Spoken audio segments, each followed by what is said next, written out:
Watch and burn. So tonight, I want to discuss the third and final Poltergeist movie, and that, of course, is Poltergeist III, starring naturally Heather O'Rourke as Carol Anne, and this time you have Nancy Allen playing her aunt, as well as Tom Skerritt playing her uncle. And this is also, too, if I'm not mistaken, this is Laura Flynn Boyle's first movie.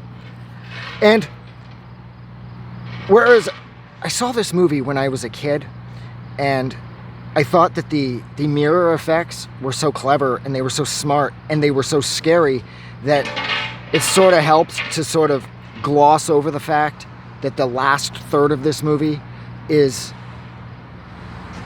the most overdone, convoluted, tiring third of a movie that I've ever seen. Well, wait, no, maybe I shouldn't have said ever seen, because that last third of Mr. Jones kind of has the same vibe. But it's the first 2/3 of this movie with the effects, and apparently too all of the mirrored effects, whereas you'll see that the one person in front of the mirror will be behaving one way, and then their mirror image will be behaving another way.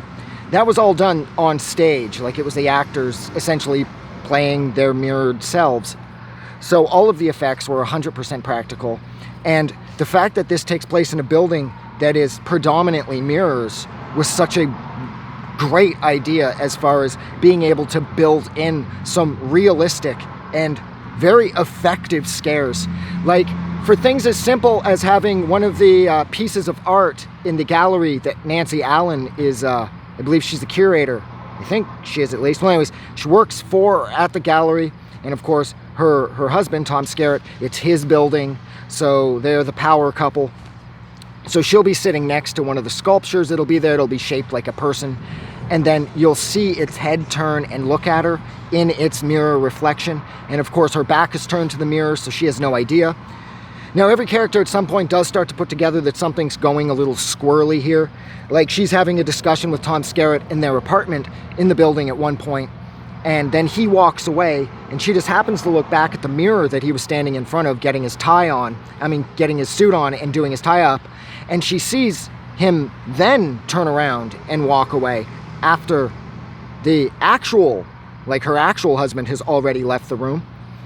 And this happens to Laura Flynn Boyle too. She's tasked with looking after Carol Anne while her mom and dad are out at some big premiere for the building or something downstairs at Nancy Allen's gallery. And Carol Anne comes into the room and says yada yada yada, and then 2 seconds later Carol Anne comes in to say it again. And she's like, fuck, something's going on here. And I thought that stuff was really effective, as well as how once Laura Flynn Boyle and her love interest, whose name I can't remember, Todd? It doesn't matter. They fall into like the nether realm where all of these spirits reside that are convinced that Carol Anne is the only person who's capable of leading them into the light.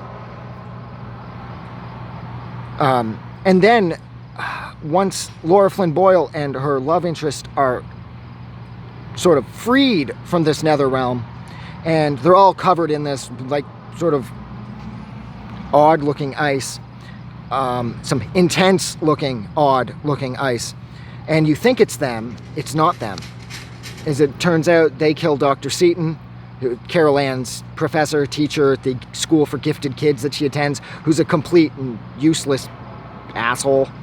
And you think that, Laura Flynn Boyle and her boyfriend are, who you think they are. Fuck, that was horrible. You think their characters are honest, but actually, as it turns out, they're bad guys who look like Tom Skerritt and Nancy Allen's family and love interest, whose names I can't remember. Seen this movie 10,000 times. Well, since seeing it through a handful of times. The other 99 other 100 times I've seen this, I usually skip the last third because, God, that's tedious. I don't even know what the hell's going on. It's just tiring, and I don't care. There's that battle in the garage with the ice cars, and Georgina manages to come back from the dead because she's so powerful and give them the amulet that helps them defeat everything. And I don't know. The last third of this movie is difficult, and it's so hard to follow, and it's in a good movie, not a great movie. So it's not like you're going to invest yourself and you're going to sit down and take notes in order to sort of figure out the end. No, you're not going to do that. You're just going to be here 30 some odd years after you saw the movie for the first time, still going, I don't even know what the hell happened. Because I don't care. Because it's tiring and it's boring. But other than that, the practical effects were the best part of this. What else did I want to say? Overall, I would say that my favorite thing about this movie would be the atmosphere. It would be the mood and the tone. Whereas on one hand, it's incredibly scary-ish. It's kind of scary in a made-for-TV way. So that this is what I would categorize as being a better introductory horror movie. I never really thought much of the first two Poltergeists. So when I finally did see this one back when I was a kid, my expectations weren't too high, but I ended up liking this one a lot, and I think the real reason is because of the atmosphere and the tone and the mood. Like it's really playful and bouncy. And it doesn't take itself too seriously, and the scares and the effects are really effective. Especially how like the mirror play that this movie has going on. That is like the most amazing part of this movie. But yeah, oh Christ. So you think it's all finished and done with, and then the lightning hits the building at the end that suggests that it's not over with. But it is over with because unfortunately Heather O'Rourke passed away 4 months prior to the film's release. And I suppose they could have recast the role of Carol Anne, but this movie didn't perform the best at the box office. It was only in the top 10 for the first week, and then the second week it had dropped off completely. I think it had like I can't remember, I think it had like a $14 million budget, and I think it only cleared 19 or 20 million. So this was the end of the series anyways, and with Heather O'Rourke's passing as the result of cardiac arrest, and I believe septic shock as a result of her dealing with Crohn's disease, for which she would need cortisone shots, which is the key reason why her face was as swollen as it was in this movie. And apparently, unfortunately enough for Heather O'Rourke, she was really sensitive about that as well. And yet, locked into a contract. And considering that she is the most important character in this film series, she just kind of had to soldier through it.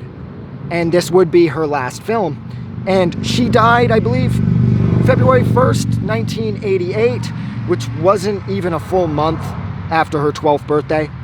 So, in a way, this is the first half of this movie is a great send-off for this film franchise.